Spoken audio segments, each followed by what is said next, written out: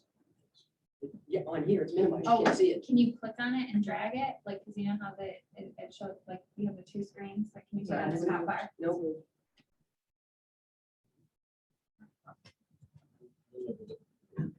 Yeah. So Denise.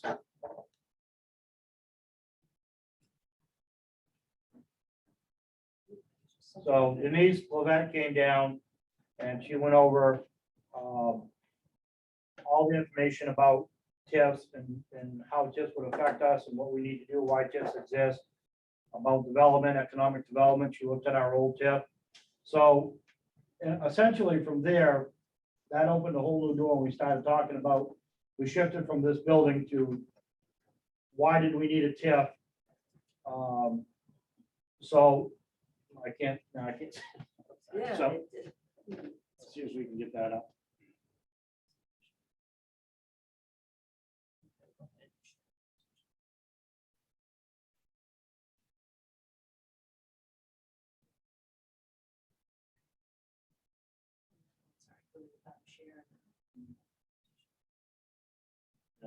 Somebody open a window. Jackie, No, you don't want to do that. Oh, turn on AC. Turn on the AC, because if you open a window, you're not gonna close it. Yeah. We need a TIF, but we need windows, Yeah, you need windows, that's right. and I hate spending money, so. Should I set it like my bedroom at 62 or? Yes. I thought if I open the window, like, help the electronics. Oh, yeah. People might jump too, Jack. Still easier. I'll go back to open up Moving along. the presentation. Can you like make the PowerPoint, like instead of maximizing it, like put it over to the, you know, to the left? Make it not so close to the side.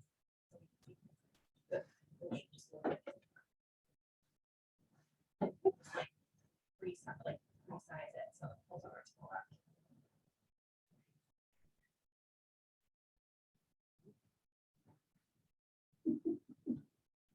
No, no, everything I'm doing on here is not doing anything on there. Oh, so your screen looks different. Yeah. You're just gonna have to. All right, so basically what I did is put together a quick PowerPoint. Mike, I'm gonna need that then to kind of. Oh, sorry. Yeah. So with the TIF and what Denise taught us, basically what she explained to us is the first thing we should do before we do anything was do a tax shift calculator through our attorneys to determine whether or not the town was in a position for another TIF based on the expense, how we allocate our funds and our money. So we said, okay, she also looked at the other TIF. So one of the things we want to talk about, I put this quick presentation together, so it's future planning for better living is what it is. It's what I called it. And it's based on what kind of I talked with Mike about. And it's thinking outside the box, it's growth management, it's new visions, and it's planning for the future with innovative ideas. The next one. So let's talk, I'm gonna talk about the new old town office. That started with the regeneration of the town office project, which developed into conceptual plans, as I talked about, that Mike helped with. And we started to begin to look at potential locations, and that was the level we were at. When we met with several developers to see what the current building stands and the value and so forth, and that's when we got into the next slide. The question, the developers kept asking us if the building downtown area is gonna be TIF, and if it was gonna be a TIF district program. We didn't know, so we reached out to Denise, and Denise met with us and gave us a bunch of information. Next one.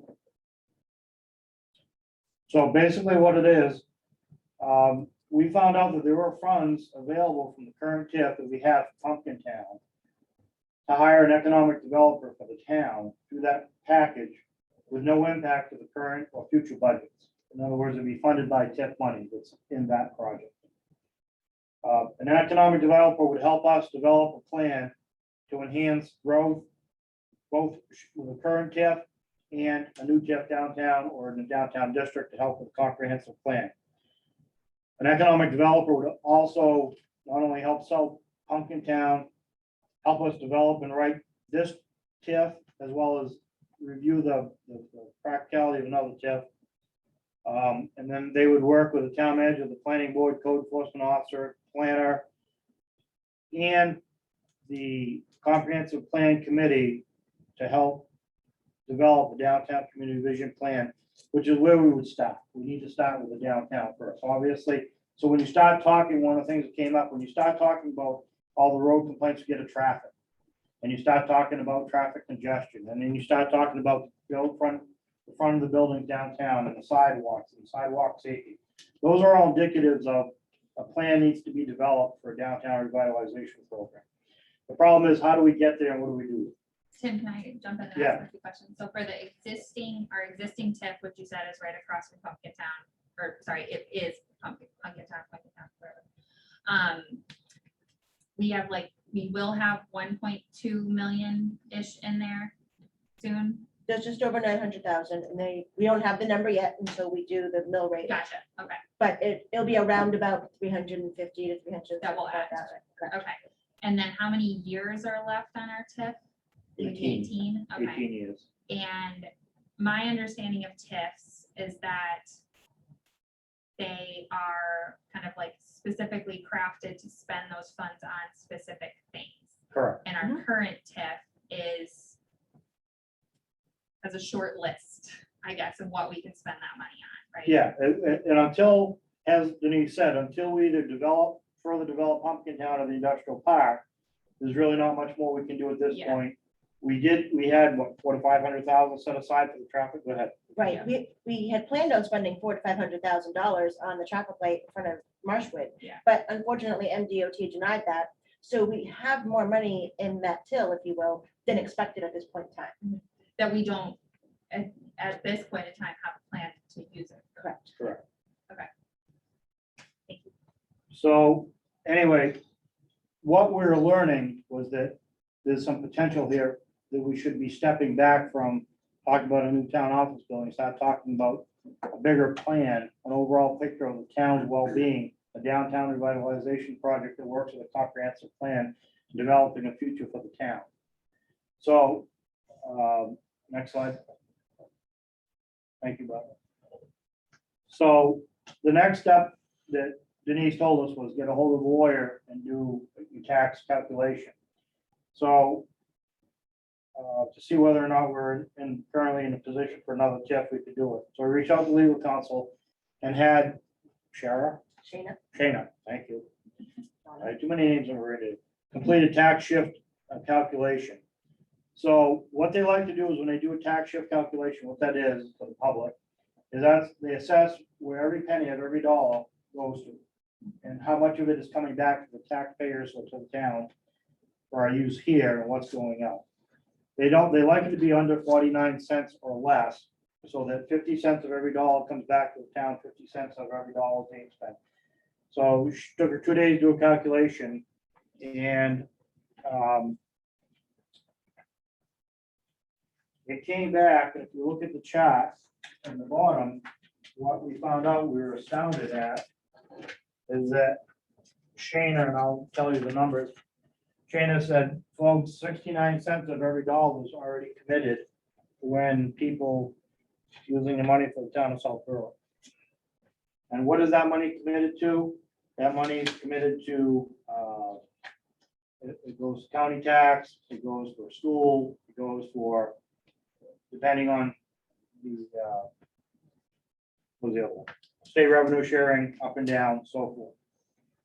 Sorry, I just want to kind of say out loud my understanding of this, and you guys can confirm if this is correct. So basically what this is saying is that when we see increases in property value and therefore increases in taxes, 69% of that is actually going outside of South Berwick to the state, to the county, to it's not coming to us. Right, 69 cents of every dollar, Okay, 69 cents of every dollar. of every new So dollar. 46 cents of every dollar is going to the school right now. Right. Correct. Oh, yes, yes. Yeah, so you see the breakdown in the chat that I gave you. So with that said, we sent that back to Denise and said, decipher this for us. Are we in a position for a TIF? And she said, absolutely. You need to do one.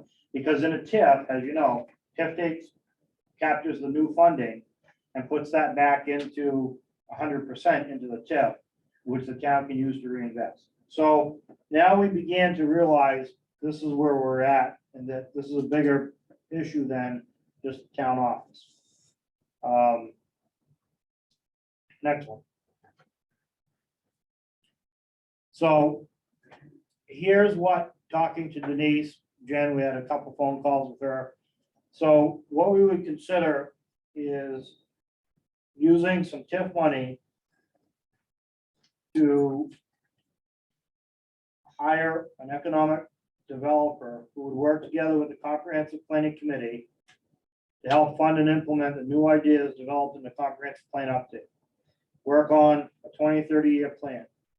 This includes both short-term, and long-term planning for the whole town, smart growth management, integrated planning, traditional neighborhood developments,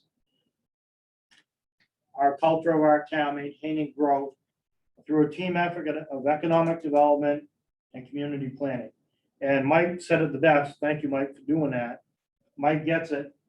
If we don't do this, then I don't know what the plan's gonna be for the next 30 years. And you heard me tonight tell you what's already being developed by code enforcement or by planning. So next slide. Going forward, we put the new town office on the back burner for now. That's the least thing closest to us right now. That's off in the distance somewhere. We got to gain more knowledge on the TIFs. And what we did for that is I've asked Denise to come do a presentation at your next meeting. Keep it short, but give you guys more solid numbers on the TIF so you have a better understanding of it. Look at hiring an economic developer full-time for the town to work with the town planner, planning board, and other town staff to grow and develop a plan and a comprehensive plan committee to not just develop the comprehensive plan. We talked about this in my interview, and we talked about it since then, about not just making a comprehensive plan, putting it on the shelf, but pulling it off the shelf and making sure we fund the projects that are being listed, from low-hanging fruit to the really important projects. Traffic, new facades and buildings, streetlights, sidewalks, green space, whatever it is, let's think about it, but let's have a plan to do it. Let's not just cover our eyes and do the option approach, okay?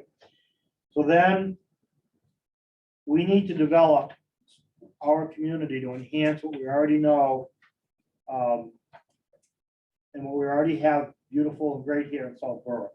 But make no mistakes about it. From York to Somersworth, Dover, to Northborough, to Berwick, there's development all around us. There's development coming here. And if we don't jump on this and figure this out, somebody else will. And then we'll wake up in 30 years and go, what do we get? Mike, can you agree with that? Am my assessment correct? That's how it usually works. Next slide. Those that plan succeed, those that don't plan get what they get.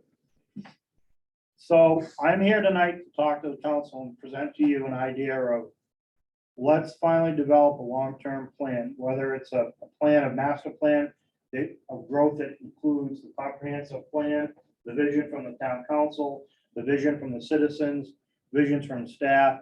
And let's talk about a plan for the next 30 years of this town that has a vision that includes citizen participation, encompasses smart growth, preserves our culture and historic buildings and features, helps protect, maintain natural resources, green spaces, enhances recreation growth in areas and facilities, works with developing community design and regional resources, looks at transportation, traffic flows, internet capabilities, and mostly maintains and improves the town and the citizens' quality of life here.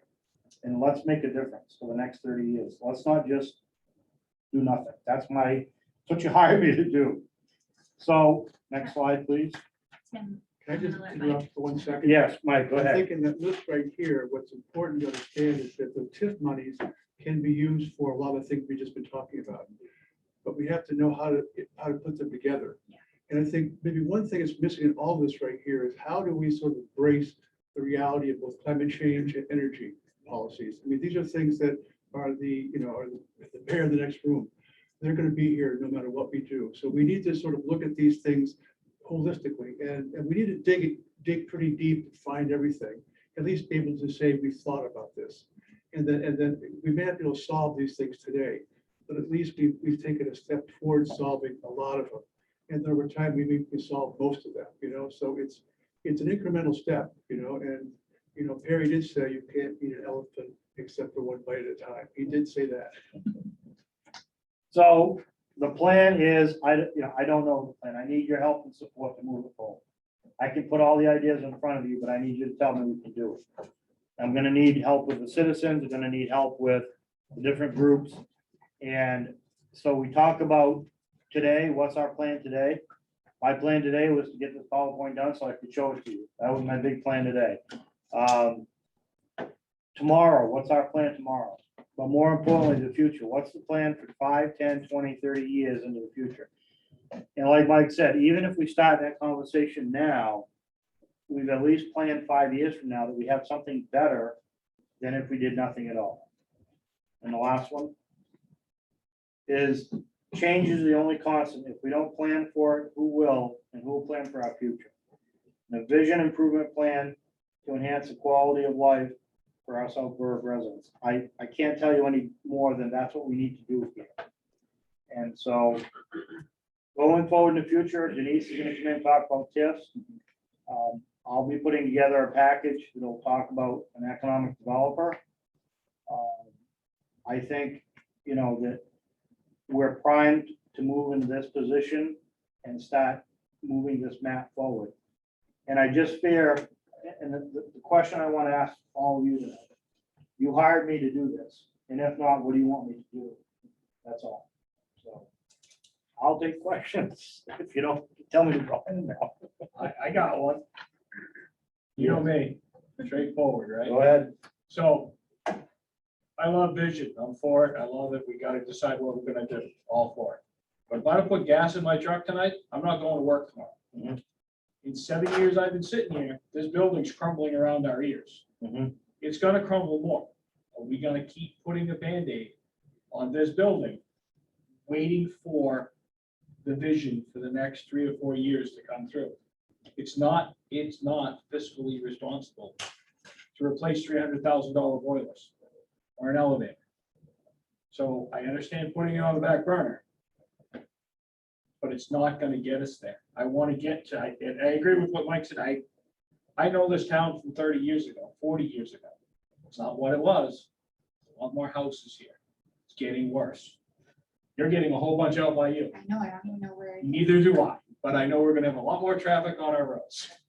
And so, John, to answer your question, John, I couldn't answer it truthfully tonight. All I know is that I stepped into another place and found something else with more information I needed to come tell you. I still think it's extremely high on the priority, and it needs to be, we need to move on it, yes. It needs to be higher in the priority, and the first step for me, so if you want me to be honest, I'll tell you. I need to hire an economic developer who can help us write a tip, get that done by November, December, get this building tip, and then let's get started for the plan, because now it'll be next year. There we go. I'm good. It's that simple. So I've run my last 2 campaigns or 3, I don't know what it is, on getting business out in the industrial park, right? It's been my big thing. Lower the tax base. Stop raising my taxes on my house, bring some businesses. Correct. Economic developer. If the TIF's gonna pay for it, fantastic idea. Let's do it. If it gets us to talking about this building after we tip it, so maybe developers will look at it, even better. When I saw it going on the back burner, I've seen this building go on the back burner a bunch of times, and we still have leaks and new ceiling fans. Only temporarily, just so that, because I didn't wanna step in the wrong place first. I didn't wanna step and say, I didn't do it right. I wanted to make sure that I opened all the doors and covered all the costs. The truth is, if I had had more time for a better presentation, I could have informed you all more. I would have asked for an economic development tonight and said, the money's already there, it's just sitting there. Let me start the process. It's gonna take me a month to get somebody through the interview process and get somebody hired. You know, the economic developer, Denise Trasacco, she said, you know where I was in April? I said, no. She said, I was in Colorado selling the industrial park at Saco. You know who was beside me? Yep. She said, somebody from Kansas City. You know where South Berwick was? No, yeah, we don't have, I mean, it's a great idea. And if nobody, and she said it, she said, if nobody's out there beating your drum to sell your industrial park, 20 minutes from Manchester Airport, an hour from Boston, and 20 minutes from the shipyard, she said, then what do you think's gonna happen, Jeff?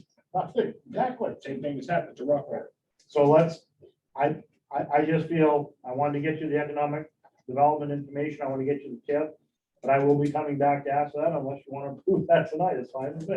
And I have one more question moving away. Yes. We're still on UB3, right? We are on UB2. Okay, I'll wait till we get to UB3. I got a question. Okay, Um, so it's not on the back burner. This is- Okay. I'm just trying to make sure I step in the right direction. All good. I just don't want to get a bill this winter of a brand new boiler and say we. How much did we spend on the boiler this year? It was about 8,000. About 8,000. So we do have that on the forefront. And we'll continue with what we've already got from Mike and with the other stuff. We'll continue to tread forward so that when the opportunity arises and there's time to tip, we'll have a better opportunity. So we will be moving forward.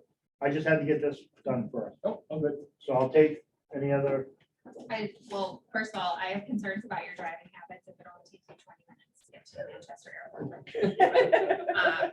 yeah, it's a It fire is, department it for is you. close, but, no, I just wanted to add, like, I feel like this is a great plan for a number of reasons, what John talked about, trying to bring in businesses to our town, there's a 10-house subdivision going in down the street from me, and there's a house being built everywhere, and that's gonna result in inevitably increasing our tax base for the schools, because those are probably families and, all this stuff. So I think doing what we can to bring some bigger businesses potentially, or lots of businesses into town to help our tax base is a great way for us to use this pot of money that we really have no other plan for. And then I think I had expressed when we were talking about the comp plan earlier, sort of the concern of like, cool, we're gonna have this awesome plan with no funds on how to execute it at all. And I think that this is a great proposal to solve that issue for me and for the town, because I feel like we can come up with some really great expensive ideas that we don't have the money for. And yeah, I think that this, I'm a big fan of this idea. I just want to say, I think that a forward-thinking approach is super creative.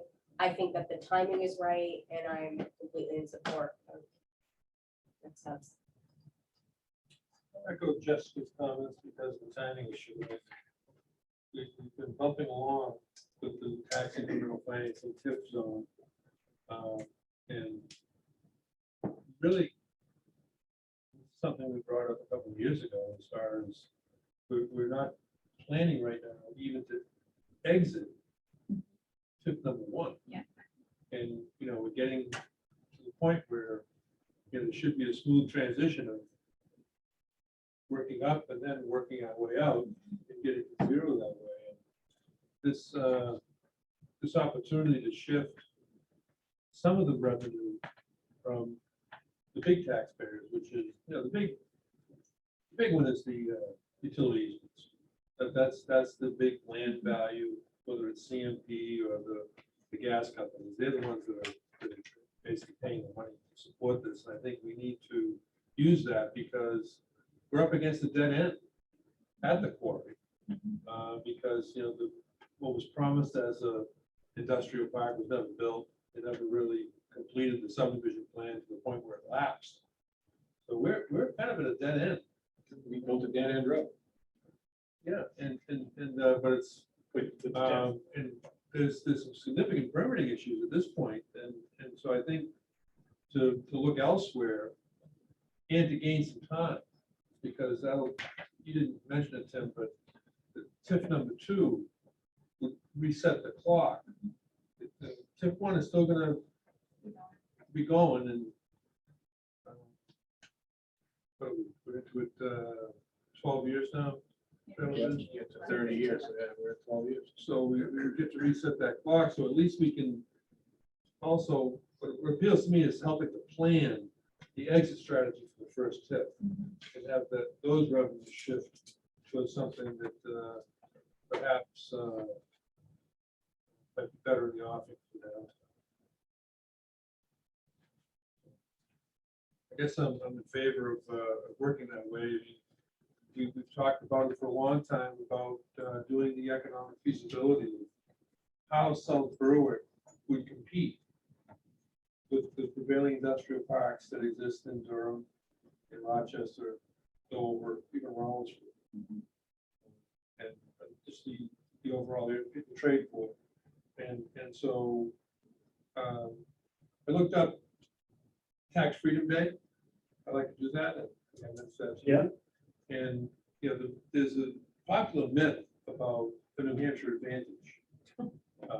And Tax Freedom Day is one day apart between New Hampshire. But this is, if you don't know what Tax Freedom Day is, it's if you started on January 1st and did nothing but pay all your taxes, gas taxes, property taxes, income taxes, where you get out to keep the rest of the money. That's usually somewhere around April 20th for us, somewhere around there. And we're within one day. So it costs the same amount of money to fund the state of New Hampshire on the municipal level, on the state level, as it costs to run the state of New Hampshire. That's what it comes down to. And so we need to be able to advertise that it's not an advantage to be in New Hampshire. There isn't, you know, it's basically an equal playing field. And we have, you know, access to the interstate, and we have access to the airports and Quality of life, great people. yeah. So, I mean, this is a point where I think that analysis, that individual would be able to do that for us. Or at least reach out to the statisticians who maintain those kind of numbers. So I'm generally in favor. I still don't understand the tax shift calculation. I don't understand that, but I'll learn more as we go along. You know, one of the things that Denise explained to us, every day, every hour that clicks by, we're not moving to hire an economic developer, we're losing something.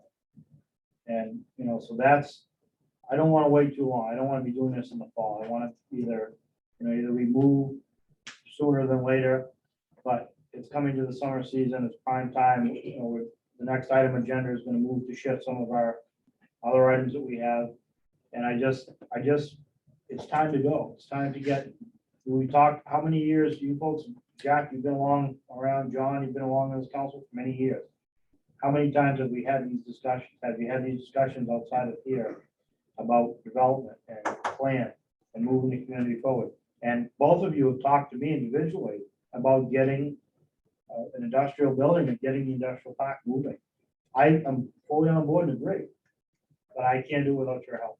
You need to tell me that I can hire an economic developer using the TIF fund.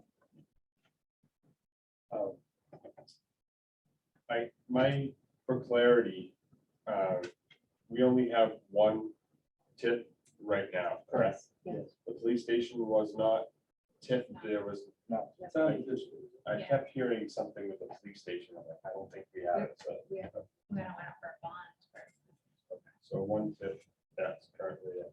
The economic plan or developer would be 100% covered by the current TIF. Current TIF would be benefits and salary, whole thing. And if we wanted to hire an assistant to her, we could. And there's, you know, we have plenty of money and it's going to continue to develop into that. And, you know, one of the things that she had a great idea. She said, your economic developer comes in.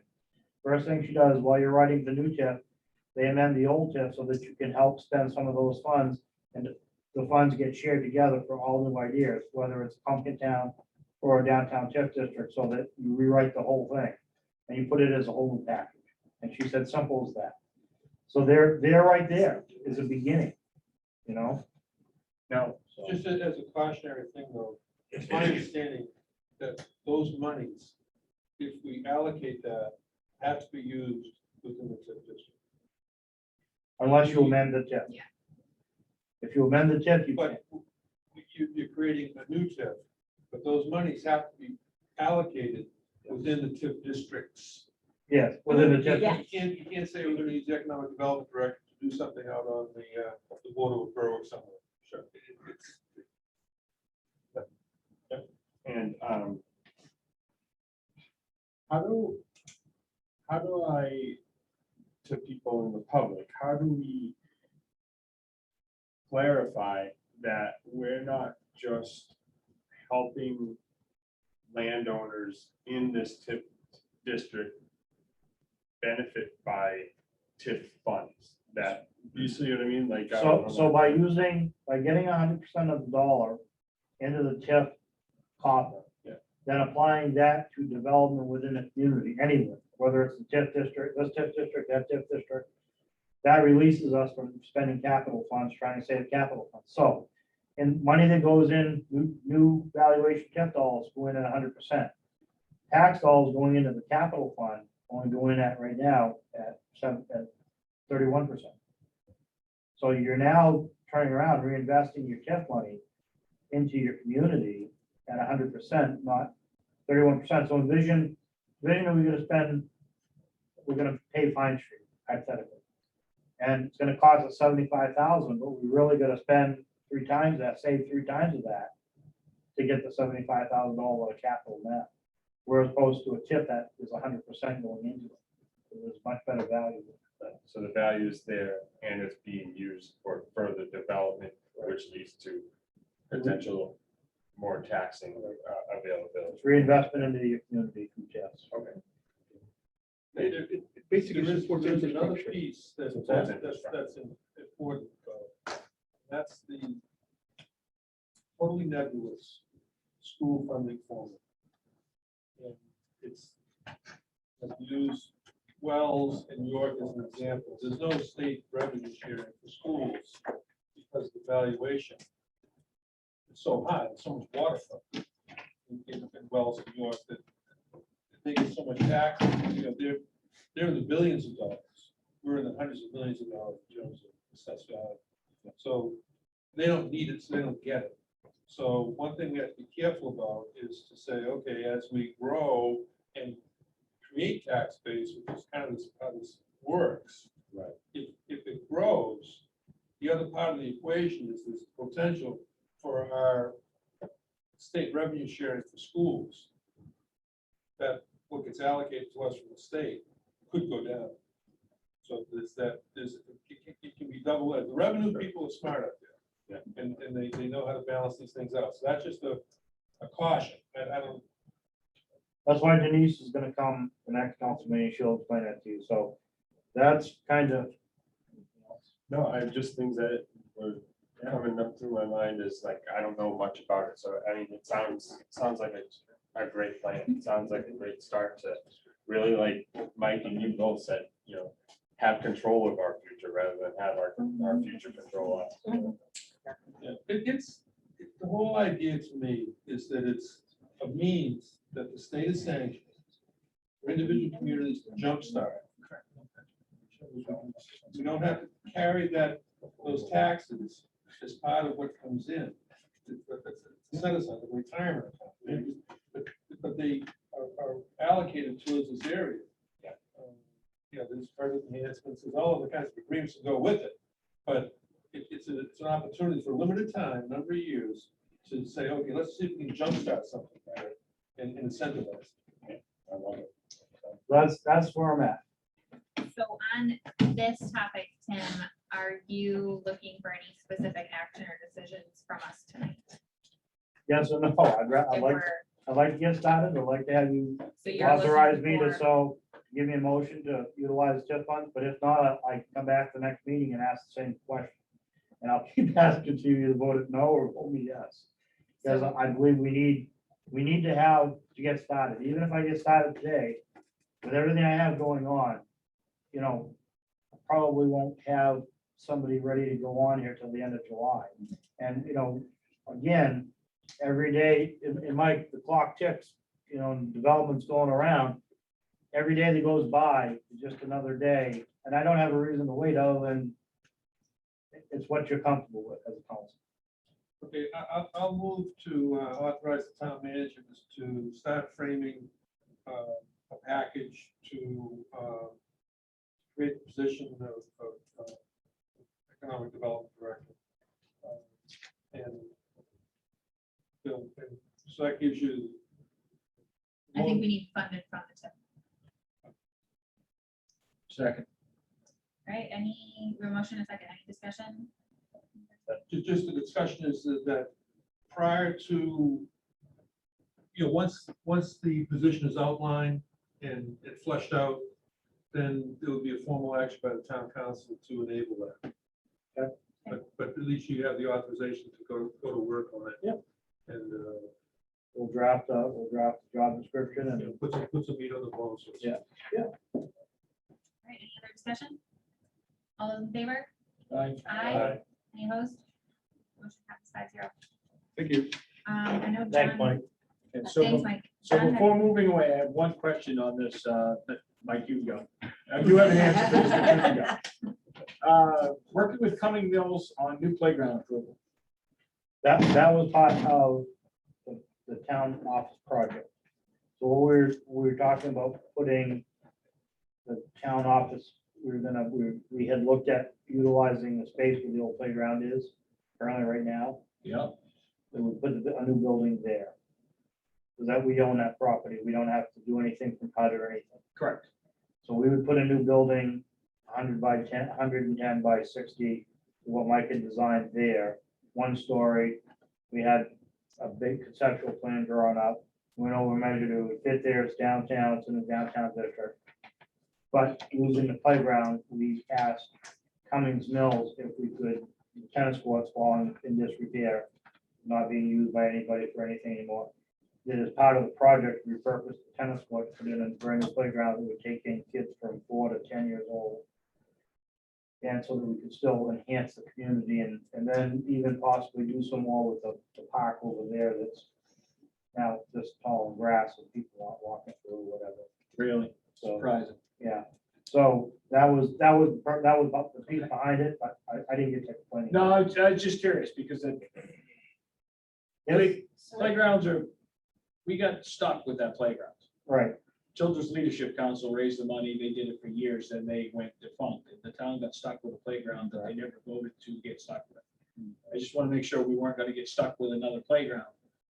That the town didn't get a chance to say, yeah, we want to spend the money. so what we would do, the playground is the one thing I can tell you, I go over every weekend and look to see how it's being utilized. Playground always being used. Oh, yeah, there's kids here. all So the time. we felt for community repurposing, putting in a new playground with tennis courts that's not being used, which would enhance Cummings Mills property a little bit, would be like a sort of benefit for that project going in there. We could just add that in because it's right there beside us. So it'd still be in the downtown, still be part of that. And that park can be a beautiful area. We talked about redoing other things there. We talked about gazebo, we talked about electricity and lighting in there. But it's doing nothing right now. There's a beautiful ball field, Yeah, absolutely gorgeous ball. field. Drained beautiful. yeah. Kids Yes. love playing on it. So that's what that was. Specifically where the tennis court is a part of the lease that we have with Cummings Mills. Yeah, So correct. We need HUD's approval, but repurpose that area. So that was the second where I was going, because Cummings Mills has that tennis courts for 99 years, right? Yes, So I just want to that's all I want to make sure of. I want to make sure I had it clear when somebody asked me. so we need their approval for that to even happen. Okay. So we're just kind of to check off the boxes and make sure that's even an option. Okay, awesome. Thank you. But we're not encumbered on the easterly end. Bordered by Spring Street, Goodman Street, and Goodman No, Court. it's very specifically drawn around the tennis courts, around the parking.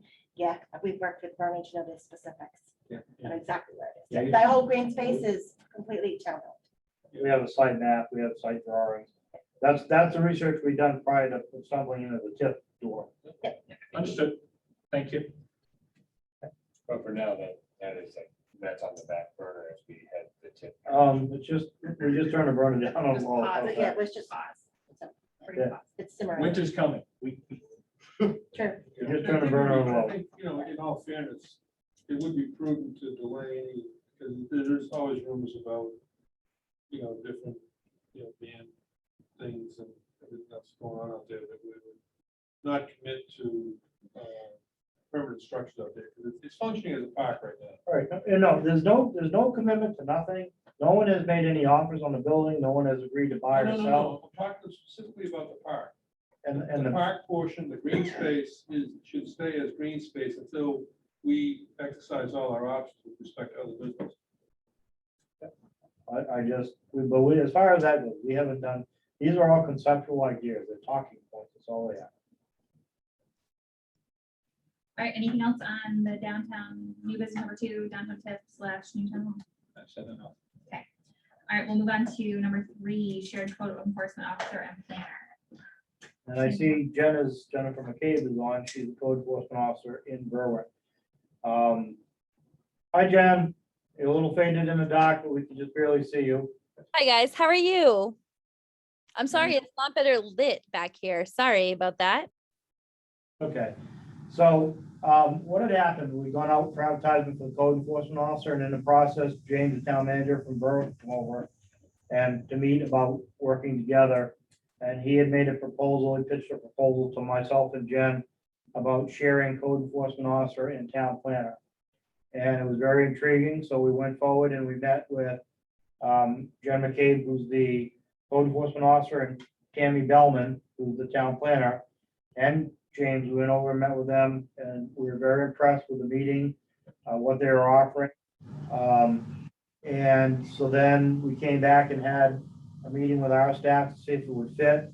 And they were intrigued, so we asked Tammy and Jen to come over and meet our staff, and they hit it off. And so ultimately, in the end, and I'll tell you a couple talking points. So with Jen, one of the talking points that we hit really high on, about doing the inspection, she said, well, I'm just across the bridge.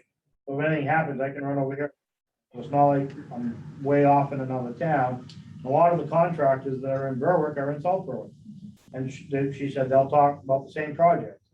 And so she does a lot on her cell phone. So we would share the car, we'd pay for the car, Berwick will pay for the cell phone.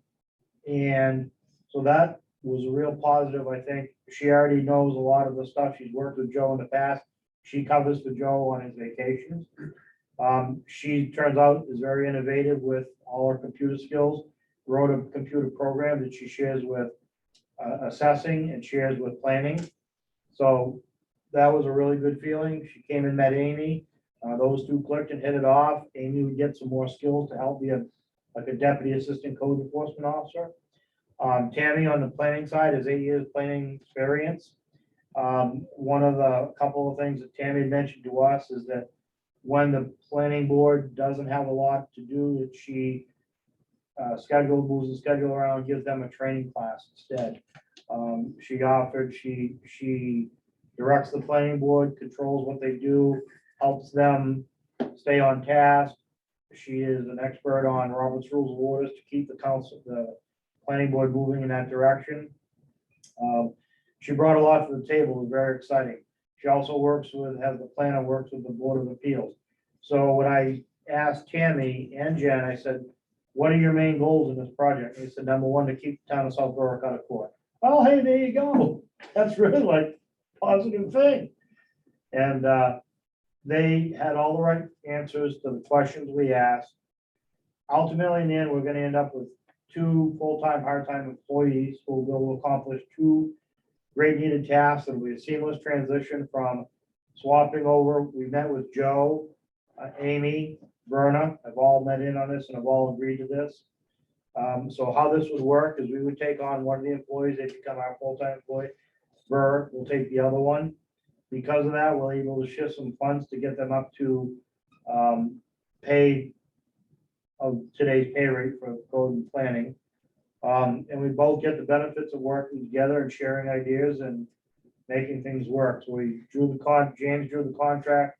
We had an old contract because we used to do this with Berwick. We used to share code. We sent the contract to Phil Saucier. Phil ran it by his people. They made a couple changes. Phil was very excited to hear this was an idea. He said more towns should do this. I talked to James last week. At the end of the week, James said, Berwick is already all set. They're ready to go with it. So tonight in front of you is the tentative legal contract. And I asked Phil the correct way to proceed. He said all they need to do is review the contract and authorize town manager to sign it. And then we'll put the final pieces together. I think it's a win-win for the town. It gives us 2 employees at the cost of 1. It's a seamless transition. We could use some help with the planning board, getting some guidance there and some direction. Code is, Jen's got 3 to 4 years code experience. Does exactly the same thing over there she does here, what she would do here. I don't want to put him on the spot and ask him to talk tonight, that would be fair, but, you know, we're excited about it, and I think it's a win-win for both communities. It's, again, thinking outside the box, and I would recommend the council adopt this and authorize me to sign the contract. So, It's this is a correction. The document calls for the chair of the council to sign the document. oh, chair of the council, okay, yeah. And I just wanted a clarification on the lead-in sheet for this item. It says there's a pending legal review, It was done, it's done. Yeah. Okay. so that's all. That's all done, right? Okay, We so just had to make a minor change, and we can put the town manager on there. We put town manager on the contract, doesn't matter. I'll just So just move the the, way the document is right now. Yeah. Say, move to enter an agreement as stated between the towns of South Berwick and Berwick for purposes of sharing a code enforcement officer and director of planning services as set forth in terms of the agreement, and to authorize the chair of the town council to execute the document. I'll second it, but I do have a question. Discussion. So now that we're gonna have a planner, yes, sir. my expectation, mine only, speaking for myself, would be the planner would be the oversight of the planning board, Correct. making sure they do everything the way they're supposed to, all the rules, all everything there. We're paying a contractor right now to offer that advice. Can we start to phase that out with our planner? Yes, I met with him today, explained the whole process. He was in complete agreement with that. Thought this was a wonderful idea and would work with Tammy to help move that forward. I do want to stress that the purpose of the planner is exactly that, to direct and just, you know, to direct the planning board and work with the planning board on making sure that the tasks are done, directing them how to do that, guiding them in their directions, and working with the planning board chair. Another item I was really impressed with Jen and Tammy was that Tammy said she meets every week with the planning board chairman, make sure they're currently up to speed and so forth. She makes sure the meetings that they don't get off on side trails, that they stick to the topics at hand, only the particular information that's there. And she will not allow them to go to some place that will get us into legal trouble. And I am absolutely thrilled with both those responses from both Jen and Tammy. And again, we used to do it with Berwick. I think it's a great idea, and I think having our own planner there at our planning board meetings will be great. And again, you guys, you looked at it and you got a cost savings in there that you got to take credit for. Right? Eventually, we're gonna have a cost savings by not having SMPDC. Correct. So again, it's a win-win and we get a cost saving. So that's all. Thank you for the clarification. Yeah, I think this is great. Jen, thanks for joining us tonight, and I can't remember the name of Berwick's town manager, but James. I'd like to thank him for kind of coming to us and suggesting this. I think this is fabulous. We have light bulbs if you need one, Jen. I can see her laughing. It won. That is so funny. Yeah, I don't know. Yeah, I'm well lit in here. It's just not. So Tammy, is that what Tammy, are you the guest that's showing up on our? Yes, I am. Okay, good. Is it, now, Jill, would you like to ask if there's anything you want to say, add? Yeah, Tammy and Jen, do you guys have anything you want to add? Thanks for joining. I know it's been a long meeting. I'll go first, Jen, if that's okay. She's still got her mute on. I welcome the opportunity to be able to take and share the knowledge that I do have regarding the planning department, the planning board, the zoning board of appeals, and also working with the community members that come in and want to do projects within the town of South Berwick. I think both Berwick and South Berwick can work very well with this type of agreement. And there could be unbelievable things that we can co-do at the same time. Thank you. I guess all I'd really say is we're really excited for the opportunity, both Tammy and I. we've been talking about it a lot in our office as of recent. We very much look forward to working with Amy and kind of getting her, you know, as a deputy. We're just excited. We are so excited. So thank you guys for that opportunity. You, Thank you for stepping up. It's Yeah. hard to get people nowadays. this is gonna be great. So I want to thank Tammy and Jen for having an open mind and working with us. Again, thank James, thank the council for the support, and I think we're moving to someplace outside the box that's going to be beneficial for all of us. Personnel issues handled where they'll be interacting with both towns and half on, half off. How is that? So he's asking how personnel issues handled through electrocution. All right. No, just kidding, folks. No, that's not true. Essentially, one of them will become one of our employees and the other one will be their employees. And so they just handle it as full-time employees. All right, so when our South Berwick employee is in Berwick and something happens there, They're covered by the mutual contract agreement for all workers' comp, any legalities, anything like that. That's why we do the signed agreement, contract, and vice versa. So if Jen's, works for South Berwick, Tammy's for us, when they're overdoing it, it's considered still part of their job. They're all covered. just want to make sure that we're still supporting our employees Yep. while they're Yep. in another town technically. course. Nope.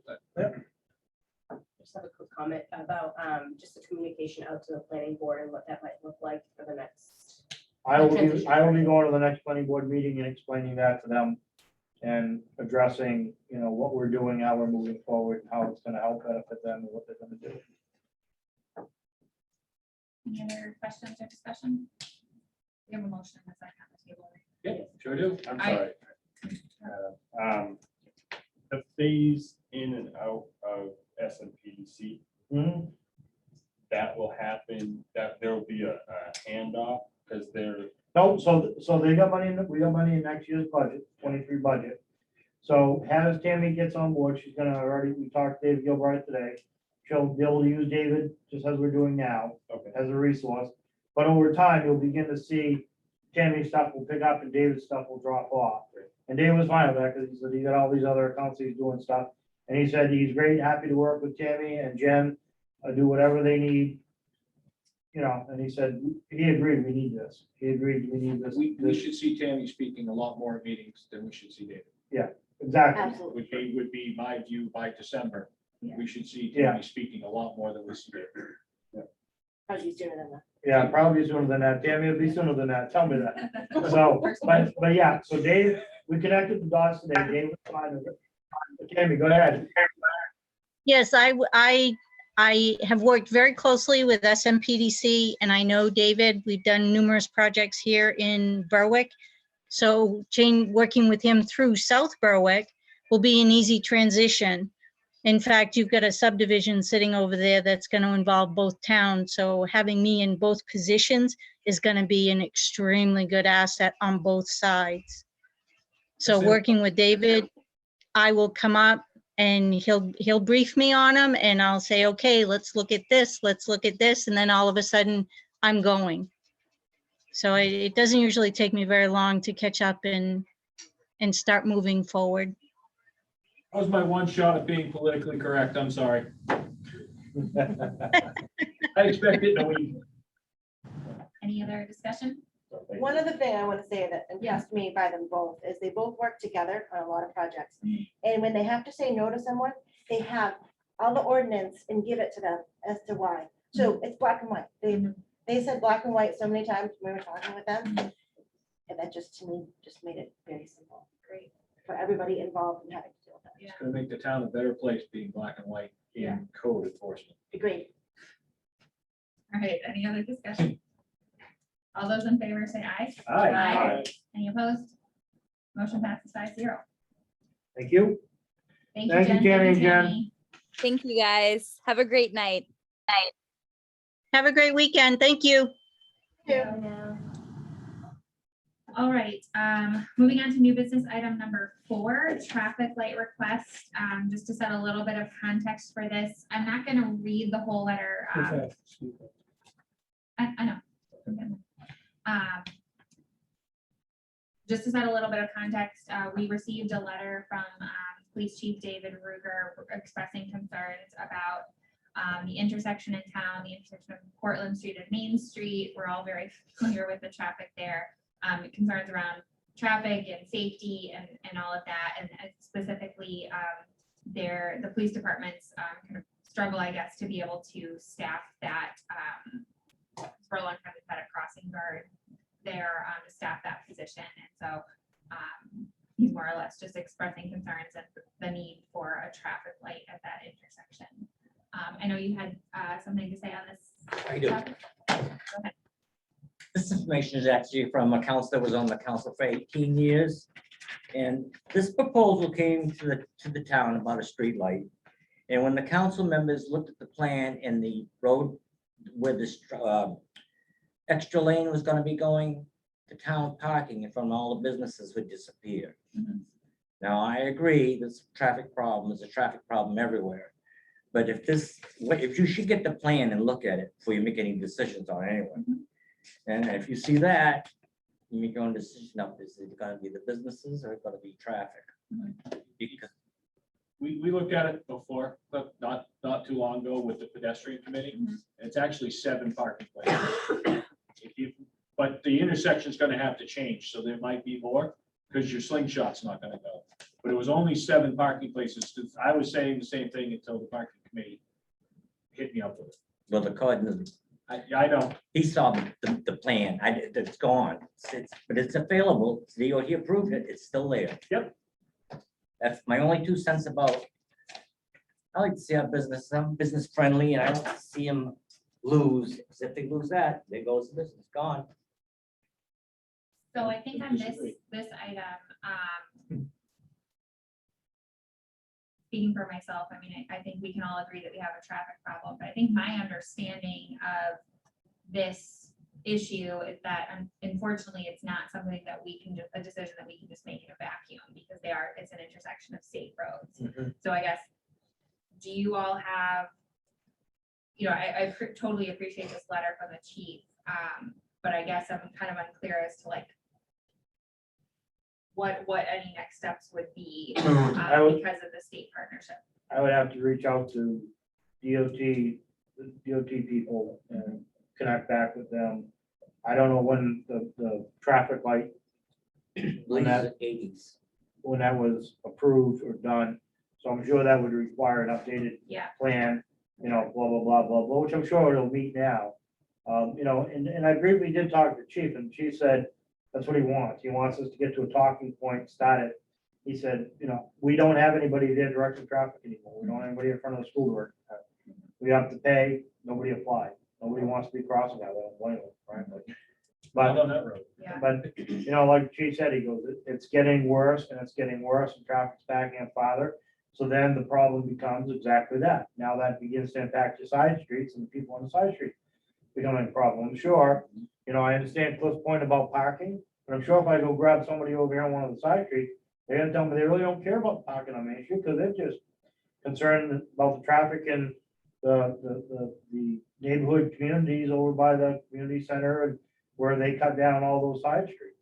So there's 2 sides to all of this. And I'm not sure what, that'll be a decision somewhere, somebody higher than my pay grade to make.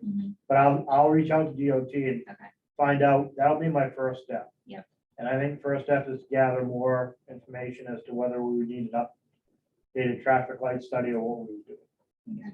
So, Valerie. How would you like to do another poll with this year's election? Of who wants us to deal with traffic? Why not? On whether there's a traffic light downtown or not, and get the communities. Oh, you're input when talking they about come like to the vote. marijuana survey? I am. The marijuana survey, actually, it was a pretty good turnout. We're not gonna That's do not a it bad light idea. between now and then. The only question is, would the citizens of Southport want to lose their businesses? So it's gotta be framed out that way, right? It's gotta be clear. We gotta have the information before we go. But I don't think it's a bad idea to get input from the community. And the easiest way is when they come in November for elections. Or could it be something we include in the comp plan survey? us, because there's gonna be something at the elections in November. Mhm. June is too close. Oh, yes. But November elections, there needs to be a concept plan on a board, sitting in front of or behind whoever's, if we don't sue. There has to be something that shows what's going on, because other than that, it's just kind of affordable housing, who's against it, right? Yeah. We talked about that last night. It's all it is, but it gives you a pulse of the town, Jack, because to be honest with you, I could care less if there's a traffic light downtown. Because the only time I come downtown is for these meetings. I don't come here downtown, because traffic is terrible. I go to back roads. So to me, it doesn't matter if there's a stoplight, but I'm sure there's a lot of people in town that come here every day and work and drive through this town that would love to have a stoplight. I'd like to know. On Sunday at about 2 o'clock, I got up to the transfer station, The just- weekends are terrible. yeah, and the traffic was back all the way up to the monument. Well, yeah, Hooper Sand. It'll gets go, busy it'll on go back Sundays. even further come summertime. It'll be way up or and around by the golf course. That's when they cut down through where we are to get back out to 95. So, And then cut down through where I am. Right. But again, I Don't even start with Academy Street. Yeah. Hey. Yeah, no kidding. That's a drag strip. I fly down that So road. it's just It's a slippery slope, but we need information. hydra-headed. There's many issues, and So- you know, I nearly get clipped pulling out of my driveway. He was just kind of following it. We need a study. Yeah, so next step, Tim's gonna reach out to MDOT, kind of find out what's next. I think that the survey idea is a great idea, but I agree with Jack that like there needs to be something a little more concrete behind it, other than just like, do you want a traffic light or do you not? Like with a little bit more of a plan, but I think Which that is good. but it's I gonna would put be us out happy another year. to man the survey table like I did a few years ago, as long as it's not like hell hot in there, like it was whenever people passed out. We can't control weather. It's climate change. We've got those air conditioners on Yes. now, but. Yeah, we need to. Okay, so any other discussion on the traffic light? We have to loop back in with the police chief that's like here. I'll do that. Yeah, thank him for sending this over. and And just stuff. one little second. Yeah. Actually, traffic in town might be bad at the most 4 hours a day. Mhm. That's going and coming. I live in Main Street Mhm. practically. I was living on 472 Main Street. Mhm. And I've been here a few years and traffic is there. Mhm. I have nephews out in Seattle. Takes them a half an hour to go 50 feet. Right, and police chief's not here to talk about his issues, number one. I appreciate Cliff's comment, but should hear from police chief Bob in Oh, the yes. meeting, number one. Number two, the other side of that is, and I certainly appreciate what Cliff is saying, but let's go back to long-term planning. If this is the problem today, what's this problem gonna look like 10 years from now? And I don't know that a streetlight's the result. I don't know that.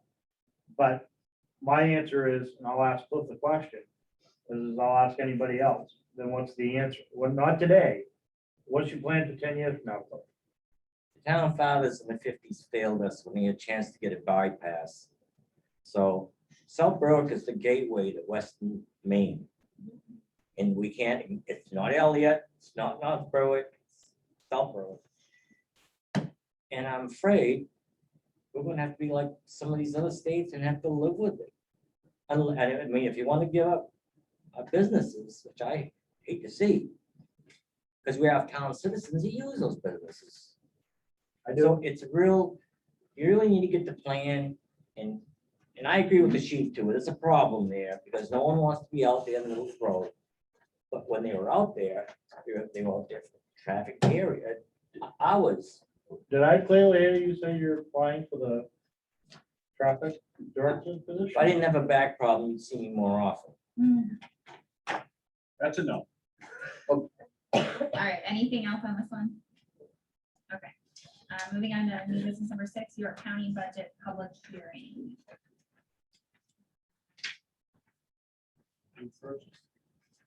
Yes. So the public hearing, so we just want to make the council and the public aware that that York County will be holding a public hearing for their FY23 proposed budget. I don't think we need any motions on this, but just to remind the public and us as well that on Wednesday, June 1st at 6:30 PM at the York County Government Building located at 149 Jordan Springs Road in Alfred. In the Commissioners' Meeting Room will be the public hearing for the 2023 proposed budget. It's the public's opportunity to attend and comment, much like our annual town meeting that happened on May 11th. And included in our supporting docs for the meeting tonight is the revenue and expenditure summary for that budget for FY 2023. Anything else on this one? Tim, did you have anything to add on this? What's that? I'm sorry. Do you have anything to add on the York No, County budget meeting? No, I just wanted, it was just an informational piece, exactly what you said, Madam Chair. All right, moving on to new business number 6, waiver of the purchasing policy for asset and equipment purchases. Cliff, I know you have a comment on this one too, but if we could, I just want Tim to like provide a little bit of All right, context for please this. do. Yeah. I appreciate it. Yeah, So we ran into a problem. We're trying to buy a new F-350. And so we started to, after it got passed at the town meeting, we're doing it on the lease purchase. So we went out to go find one that would meet our spec. 2-door cab. We didn't need a 4-door cab family version. Very hard to find, very hard to come by. Every time we find one, they're gone. And then 23s, they don't even know when they're gonna start production, so they said, don't hold your breath, we'll get one till 24. The problem is the old Ford Explorer Jay uses is finally going to bed, and we need to replace it. So what we ran into is that it's the same thing we ran into with the lawnmower. We have a bidding process over 10,000. I'm supposed to go to formal bid, get the bids back, look at the low price, and then we can't do that with the vehicles. We can't do that with items with purchase. I'm not talking about services here. I'm just talking about specifically everyday market value items that we have to buy. So Arundel Ford, right? That's what we got it. Portsmouth called and said, we have 3 in stock, but the vendors are here looking at it. They're the diesel commercial truck. So Jay went down and looked along with 10 or 12 other people. And they said, here, you know, you either buy one or you don't. It's not a bid. They weren't gonna bid anything. They're gonna be gone the next day. So we begged and pleaded with Portsmouth Ford, a whole one for us for no charge. I said, till I can get here tonight and ask you to waive this process, so I don't have to go through this bid process. I'll never buy anything. I just can't. In today's economy of the world, the way there's lack of availability, you gotta understand, it's unreasonable for me to expect I can do a bid against who? We did this when we bought the John Deere tractor. We found a nice tractor, just like the one we had, right over here at the dealer, and the guy, they wanted $9,800. I said, okay, well, let me go back and check the bidding policy. I came back, I called him, and he said, it's already gone. They paid cash up, well, it's gone. Gotta find another one. We found the other one in Vermont and had to put a deposit down to get it here. So I'm running up against this, and I will continue until there's some kind of a shift in society that, wow, so I don't want to violate. Would it work for you, excuse me, Director, but would it work for you if we waive the policy specifically for purchase of this F-350? No, it won't. Because I'm gonna run into it again and again and again, And and what the? I don't know, I just, Highway equipment would probably be the most. yeah, you know, if we, you know, if there's any you can do whatever you want, yes, it's fine, that'll work. I just need to buy the Ford truck tomorrow, or they're gonna sell it on us. So I'm getting at, I mean. But if you wanna, you know, you want me to do it on an individual basis, that's fine, I'll take whatever. I just need to buy a Ford truck, and I know if not, then we're gonna end up going from, instead of getting a brand new one with 499 miles on it that was on the lot, that's exactly what we want, we're gonna end up buying a used truck, because we won't be able to have any availability to buy it. and just to be clear, that what Tim is proposing as far as waiving this purchase policy is just temporary, just for 1 year. I just thought it was for that, but, you know, and I don't know, Jack, what else I might purchase. I don't know of anything. I don't have any in my radar, but when we talked about this, we wrote this up, we said, dude, we're in this on the lawnmower tractor. We didn't think we were gonna. Now we're in it into a Ford truck. I don't know what else I'll run into it on if I'm buying anything. The police cars are through a bid purchase through the Massachusetts police deal down there, so. There might not be anything, but I don't know, there might be. So anything you buy, so we've already budgeted for anyway. Correct. right? I mean, we've already budgeted the money, we've already voted on the town meeting for the budget. Correct. So you're not gonna go spend $100,000 on a truck just This because is you wanna just buy the a truck. process to Correct. go and That's get, right. this person's saying this person's offering that. Oh. It's just that. I was process. traveling to New York to buy my four-wheel because it's the only place I could find one after 6 months. I understand what he's against. So I'm just trying to follow the town charter and policy the way I see it's written. And to waiver it for any reason, I need your permission. That's the end of it. Whatever you want to do, how you want to get there. I have a 2022, is that what it is? Yes. Diesel truck sitting there waiting to fit our spec. But if I don't buy it, if I don't get this tonight, it's gone tomorrow. Then Yeah. we're gonna start over again. Cliff, what did you? Well, I hate to say, but by the town code, it's just the town meeting that approves any additions, and, you know. Glasses back on. I think Cliff, what you're talking about is a special town meeting is required for any additional expenditures outside of our budget above and beyond 10,000. On this particular article, it was 11,596. It was amended up to 10,000. Right, Yeah. but this is, we voted on buying this truck at the town meeting. This Yes, is I thought passed we in our did. budget. Yeah. Yes. So this was in our budget to buy this truck. Yeah, I The thought. problem is we can't put it out to bid because nobody's gonna bid. So, right, so Okay. normally, So what- he's gotta pay, Mark, he's gotta pay, the Portsmouth Ford says you're paying $25,000 for this truck. We gotta pay $25,000 for the truck, because 2 other people are waiting to pay it. So he's gonna buy the truck for no more than what we budgeted. So what's relevant here is not that section that you're looking at, and I don't know the specific part of the charter, but there's a place that says, oh, thank you, where it's. Can I like spend more than $10,000 without going to town meeting? It's not, Sorry, it's not budgeted, correct? It's, That- that's for Say not something- budgeted, but I'd have to actually see the text. I have It's it right written. here. my understanding is that we just passed our budget It, 2 we, weeks ago. it was approved at town meeting. Yes. That's the case. I pass. Okay. Buy it. Now, the question is this FY 22 or FY 23? It's 23. The lease is not, the payment's not gonna be due until October. The Androscoggin Bank is gonna be paying for it. To close the deal for something to be executed. in 20, well, for the 23rd fiscal year, yes, correct.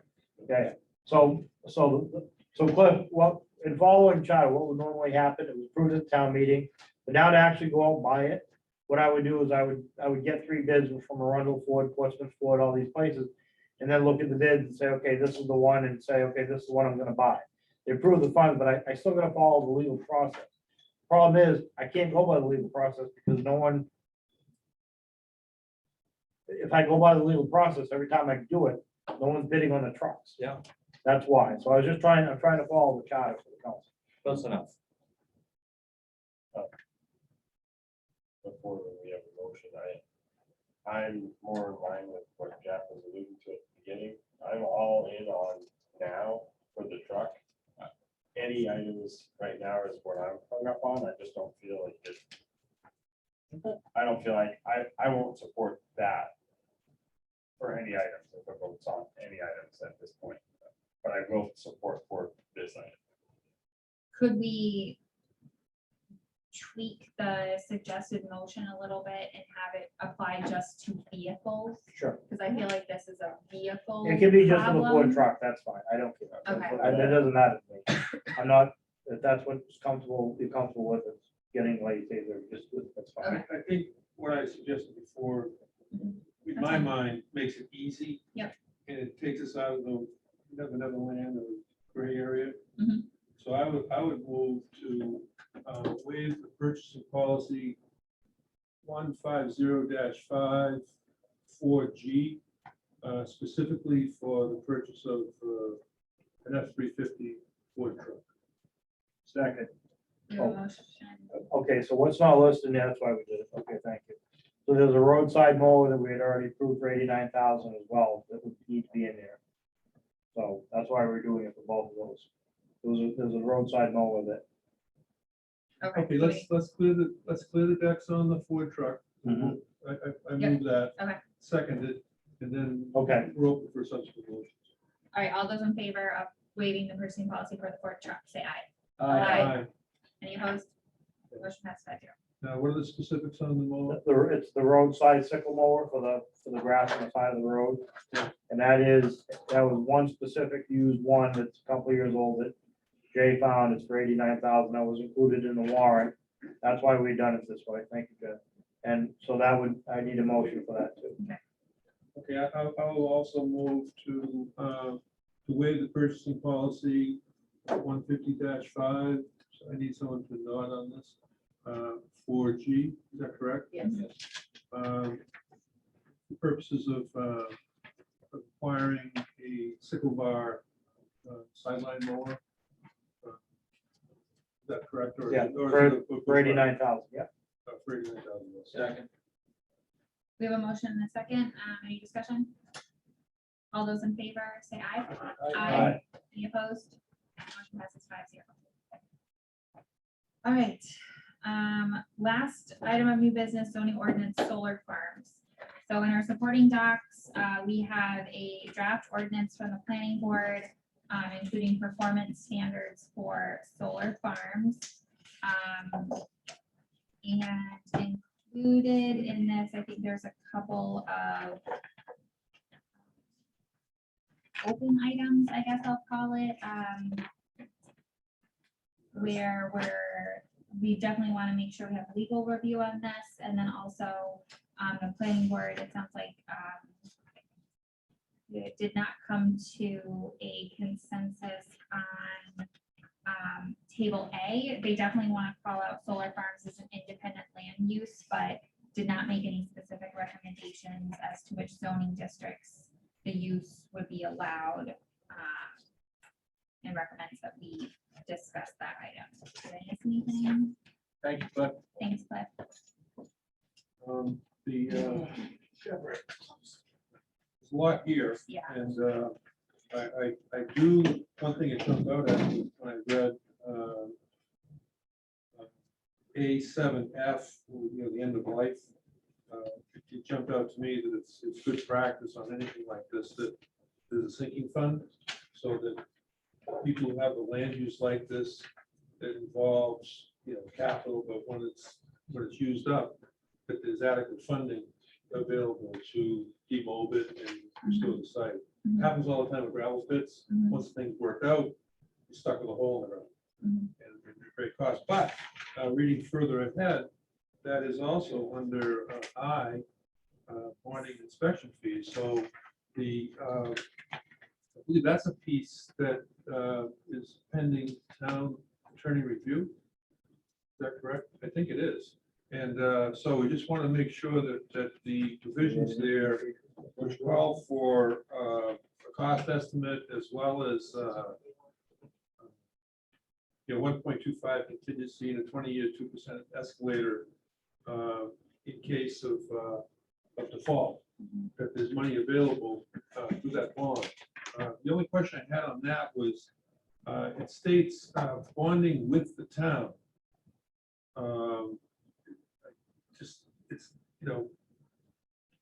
It's not clear to me that that is proper. I mean, in other words, the town would be holding the bond. The developer purchases a bond through an insurance company as a guarantee towards the successful renovation and demobilization of all the solar equipment. And so that we would be the bond holder. So that I just wanted to make sure that was the correct wording for that. Otherwise, I did not pick up the thing on table A. So Yeah, that's that's a just good at the point. very end. They recommend a new definition to be added for solar farms, fences, ground mounted solar array facilities.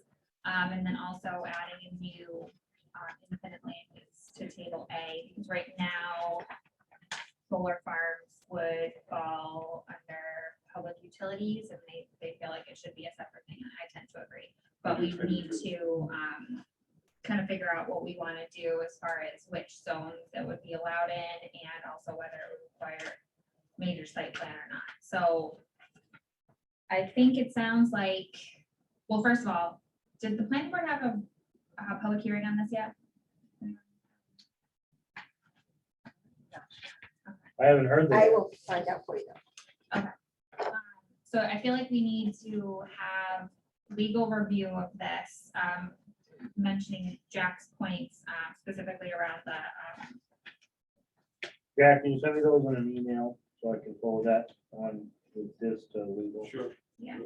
I think like the whole document is worthwhile to have them review, but like paying special attention to that bonding inspection fees section. I'm assuming this is gonna be Bill probably. And make sure that's all good, and then I suggest let me know what you guys think, but as far as the sort of zoning aspect, I'm really interested to kind of hear from the public on their thoughts on this, and then that could kind of help us determine what zones to put this in. What do you all think? Well, first of all, I think it is, for all the things that are listed, Mhm. I think it is a major site plan. Oh, yeah, I agree with that, but So that would be the. Yeah. That question. Yeah. But, yeah, I'm kind of at a. I don't know where the 20-acre parcels are. Mhm, That, you know, it's kind of like, we've done it before, like a build-out scenario. mhm, So you need to be able to identify where those potential parcels are in town, that's and good. then kind of say, okay, this is where we'd like to go. Is that something that Verna could gather for us, like a list or a map or something of the 20-acre parcels? Absolutely. Because I missed, so what they wrote in here is that this would only be allowed on a 20-acre parcel. Let me get the- Yeah, I trust you guys. I didn't see that specifically. But yes, I think that would be super helpful. And then maybe we can, we'll get legal review. And then if we can get that information from Verna, we can have this on our next agenda or whenever we're able to get that information. And then we can kind of take in that information and discuss and figure out what we want to suggest for the zoning. Sorry, I'm freezing. I know it's a little chilly in here now. It's like a roller That's coaster it. temperature. You put me in charge of the AC. I was so hot. I only earlier, went my to hands are, like, 66. sweaty. I don't work for John. It's like an igloo. Nobody in here works for, well, yeah, Tim partially does. 1/5 of Tim works for me. My right arm and part of my left foot. All right. Okay, so I'm gonna say that again. So I Sign think, a check. for the solar farm topic, what I suggest is Tim and or Jen is gonna reach out to Phil to get legal review of the entire document. Also, we'll ask Verna to gather a map and a list of where in town the 20-acre parcels are. And then whenever we have that information, if we have it at the next meeting, cool. But when we do have that information, we can have another agenda item on our meeting to take in that information and come up with and have some discussion around what zones we want. On your laundry list just then, Mhm. on our laundry list, Mhm. do we include whether or not the planning board is having a public? Yes, I have that. Yep, she'll find that for us, yeah. General budget. At that point, once we get these questions answered, then it's right for us to schedule. a public hearing. Exactly, yep. All right, any other discussion on the solar farm stuff? Councilmember comments? Jessica? I just want to thank Jen and Tim and Chief Kruger and Joe for allowing us to have a local tour of the police and fire station. So it was super helpful to see their current conditions and to meet some folks. So appreciate it. Kudos. Again, I mentioned mowing of the monument was great. You know, it's kind of important as we're coming up to a service there in a week, and I can encourage everyone to go. I'd like to know, what is the construction on Route 236? I usually don't go that way, but now. Gas line. Yeah, that's the gas line for, it's a gas, Unitown. I think it's it's a, yeah, part of the gas line, it's a pumping station. It's going Oh, in, so they're working their way up into the hill a little bit there. I think. Yeah, yeah. So I think it's a pumping station. If I read the email, I think it's a, give me a second. What do you think? It's it's to increase the pressure to, So it's regulating. it's a regulating pressure pump station, I think is what they call it. Okay. It's what they're tying it into, they're gonna tie it into the gas. Yeah, it just didn't cross my consciousness until I drove up there. We just got a notification from the state of Maine, and we got a notification from utilities, Maine Utilities Commission, all that stuff. We just got, all it is came through in a bunch of emails that just said, this has all been permitted, this has been done. Have a nice day. Yeah, pretty much, that's all it was. The other thing I had, thank you very much, is we reached out, and we had a comprehensive plan workshop meeting last night, and making progress on the survey, and we're hoping to get that out by July 1st. And they were estimating, the consultants were estimating that's a minimum of 1 month, might spill over a little bit longer than that, but they think we'll get the lion's share of responses in a month. I'm having a hard time remembering what the sense of urgency was to get something on the November ballot. What was the item? For the Great Works Land Trust. Oh, okay, Peace and Plenty Farm. That's the name of it down on Old Fields Road. That's Yes, what- that's okay, what it is. yeah. Okay. The way the survey is currently written, it's much broader than a specific question about that particular land use. And so if anybody has any ideas about framing a question for the townwide survey, please get it to Dawn, and then we can, I'll share that. I think the intention for the November ballot was to sort of, I think we'd be getting more information from the Great Works Land Trust between now and then. I think August is the time frame to get something on the ballot, right? To sort of have a question of like, are you willing to allocate X amount or whatever toward the Great Works Land Trust? The project, obviously far better language than that, but. Yeah. They were just looking for overall support, or like if the town was For the actually survey. in favor. Yeah. Okay, People on the town. got it. Because that question needs to be framed pronto. Mhm. Because like I said, the consultants are working on kind of the next cut Mhm. of what the question should be. We did reach out to the town offices, and because we're going around, and this is open to ideas by the council as well, because, we're responsible for spending the money, about direct mail to all the box holders, so to speak, and versus the electronic responses. And we kind of kicked it around last night, because if we go completely electronic, we're gonna cut out a demographic from the town, who does, like my next door neighbor, so it doesn't do anything. She has a telephone, that's all she uses. And so we want to make sure that we have the wide net cast. So while a lot of people will prefer to fill out something online, there are others that we still need to reach out to. So we're trying to understand what the costs are. And one thing that I mentioned to you, Tim, I Yeah. didn't mention, was the fact that if we do direct mail, that the consultant advises that we should probably have an addressed stamped envelope that would be included with the survey for the responses. So I'll get you a price based on, we're doing, talked to Jen today about that. And I talked with Dawn talked with Heather, and we gathered all the information. so we're getting that information. We didn't budget anything in the operating expense budget for that. That's included in their contract, correct? I don't know. We're trying to figure it out.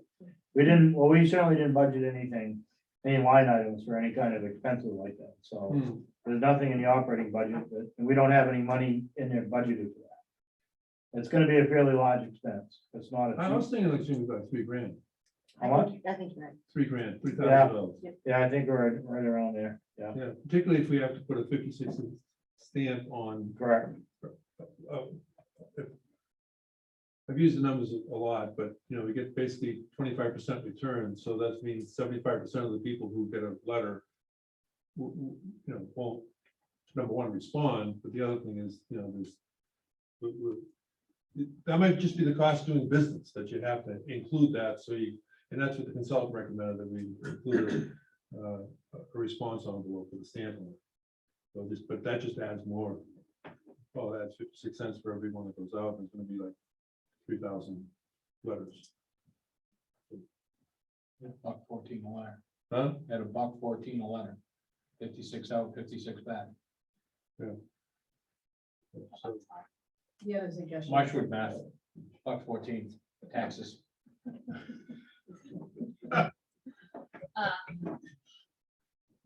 Wow. Anything else we it's should? almost like movies. Yeah.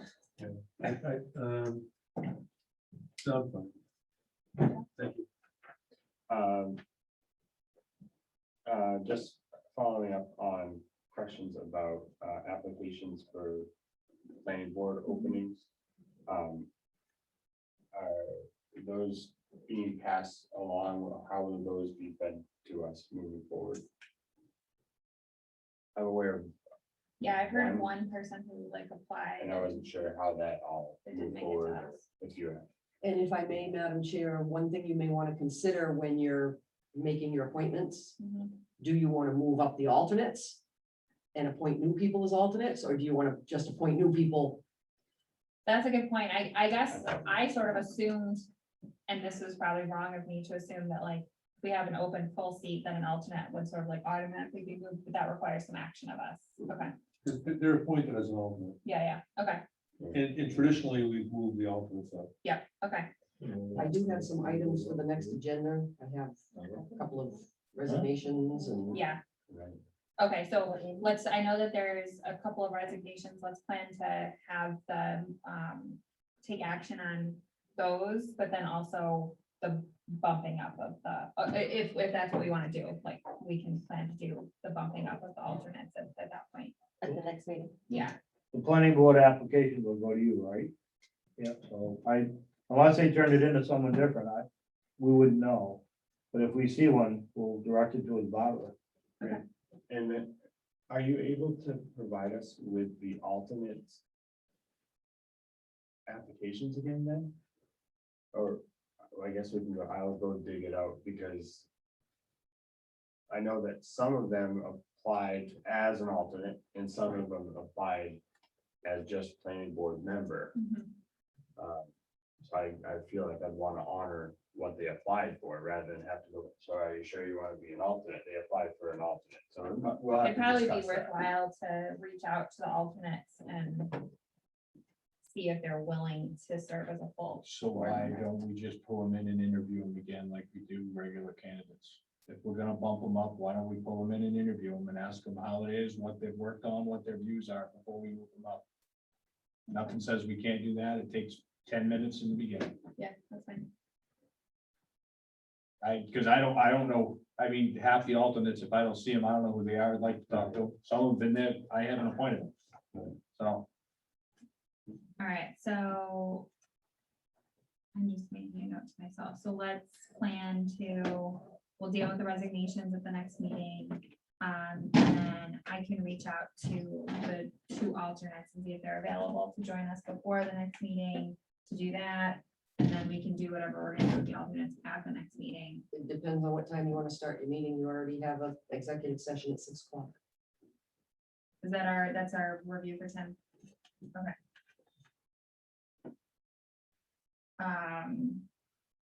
Could we do your review after the meeting? Is that okay? Yeah.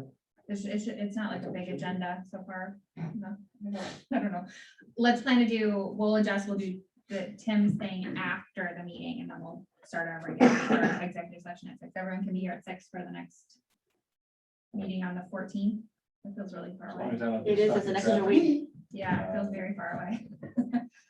Okay, fine. does that help? Is that, Yeah, I Yeah. just knew it was gonna get a little messy. Okay. I- and Barbara, if there's any applications that come in between now and then, just send them over to me and we'll try to get that arranged. And to have them come in that day too.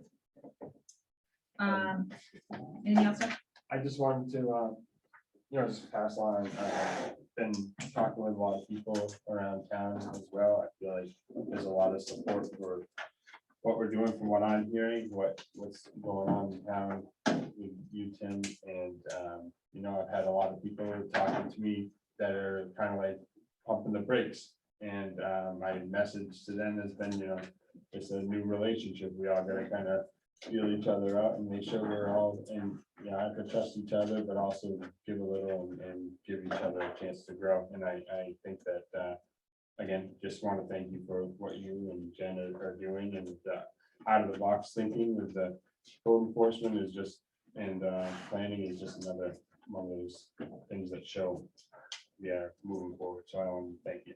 Thank you. That's all. Thank you. Short and sweet. Just make sure you thank Jay and the group for stepping up to offer to do all that grass. It's a huge endeavor they're taking on. Yes. But from what I've seen and from what Jack spoke, they're doing a heck of a job already. So just make sure they get thanked. And I am just really excited about like all the things that are happening. I feel like we did took a lot of great action this evening, and I'm just really excited. Sure, we adjourn. Second. All in favor? All right. Aye. Any opposed? Done. Drive safe, Bobby.